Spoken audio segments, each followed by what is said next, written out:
விருதுநகர் மாவட்டம் கிருஷ்ணன் கோவிலில் கல்வி பணியில் கடந்த 34 ஆண்டுகளாக சிறப்பாக சேவையாற்றி வரும் VPMM கல்வி நிறுவனங்கள், கலை மற்றும் அறிவியல் கல்லூரி, பொறியியல் கல்லூரி, நர்சிங் கல்லூரி, கல்வியியல் கல்லூரி உள்ளிட்ட பல்வேறு கல்வி நிறுவனங்கள் ஒரே வளாகத்தில்.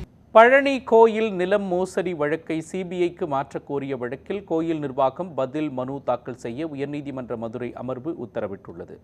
அதிமுக முன்னாள் MLA வேணுகோபால் உள்ளிட்ட 3 பேர் பழனி தண்டாயுதபாணி மடத்திற்கு சொந்தமான 1.35 ஏக்கர் நிலம் முறைகேடாக பத்திரப்பதிவு செய்யப்பட்ட விவகாரம் தொடர்பாக தனித்தனி மனுக்களை தாக்கல் செய்தனர். இந்த விவகாரத்தில் பதிவுத்துறை அதிகாரிகள் உள்ளிட்டோர் மீது முழுமையான விசாரணை நடத்த வேண்டும் என்றும் வழக்கை CBIக்கு மாற்ற வேண்டும் என்றும் மனு தாக்கல் செய்யப்பட்டது.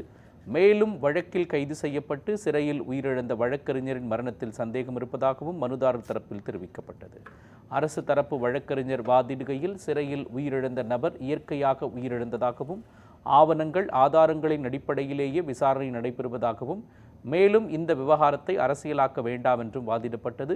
இதையடுத்து கோவில் தரப்பு பதில் மனு தாக்கல் செய்ய நீதிபதிகள் உத்தரவிட்டனர்.